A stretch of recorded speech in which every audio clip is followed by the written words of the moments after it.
एक गांव में सदना नाम का एक कसाई रहता था। वो बहुत ईमानदार था और विष्णु जी का परम भक्त था।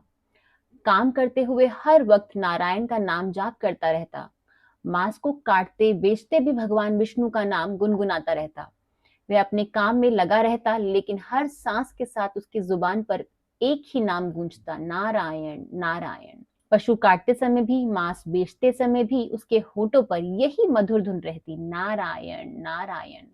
गांव वाले हैरान रहते। वे आपस में कहते, ये कैसा कसाई है भाई, हाथ में छुरी और मुंह पर भगवान का नाम।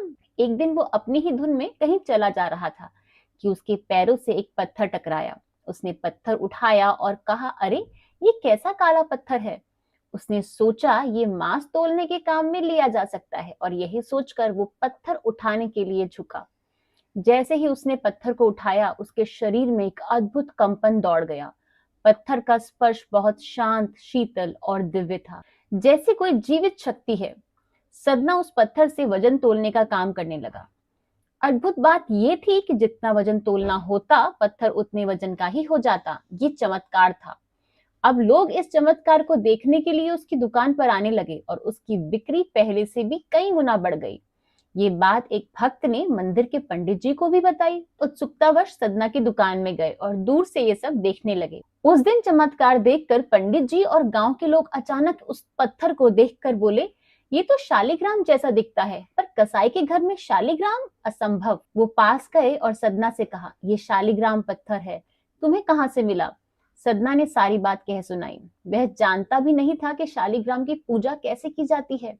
उसने कहा, अगर ऐसा है तो आप ही इसे ले जाएं और इसकी पूजा अर्चना विधि पूर्वक कीजिए। पंडित जी शालिग्राम अपने घर ले आए और बड़े ही भाव से पूजा अर्चना करने लगे।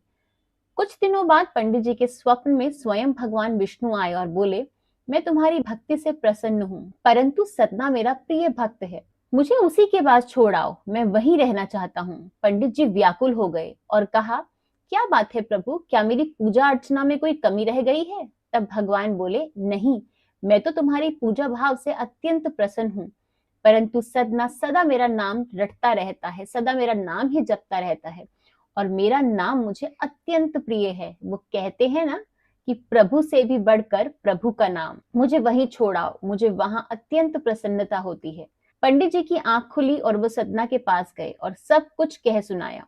सदना की आंखों में आंसू आ गए कि प्रभु मेरे लिए सब जगह छोड़कर यहाँ इस कसाई खाने में भी रहने को तैयार है। आज से मैं ये काम नहीं करूंगा, और वही करूंगा जिससे प्रभु अत्यंत प्रसन्न होते हैं। और वो क्या है। उसी दिन से सतना का घर शालिग्राम की दिव्य उपस्थिति का स्थान माना जाने लगा। लोग दूर दूर से दर्शन करने आते। सतना का नाम आज भी इस संदेश के लिए याद किया जाता है, सच्ची भक्ति कर्म से नहीं, हृदय से होती है। हमें हमेशा अपने हृदय में भगवान को विराजमान रखना चाहिए।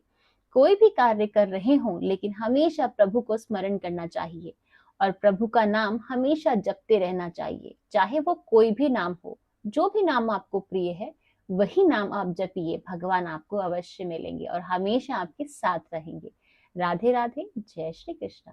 आज की वीडियो अगर आपको अच्छी लगी है और आपको इससे कुछ भी शिक्षा मिली है, तो हमारी इस वीडियो को लाइक, शेयर एंड कमेंट जरूर कीजिएगा। और ऐसे ही और वीडियोस के लिए हमारे channel mystery and mind with Chitra को सब्सक्राइब करना मत भूलिएगा। आज की वीडियो देखने के लिए आपका बहुत बहुत धन्यवाद। राधे राधे, जय श्री कृष्ण।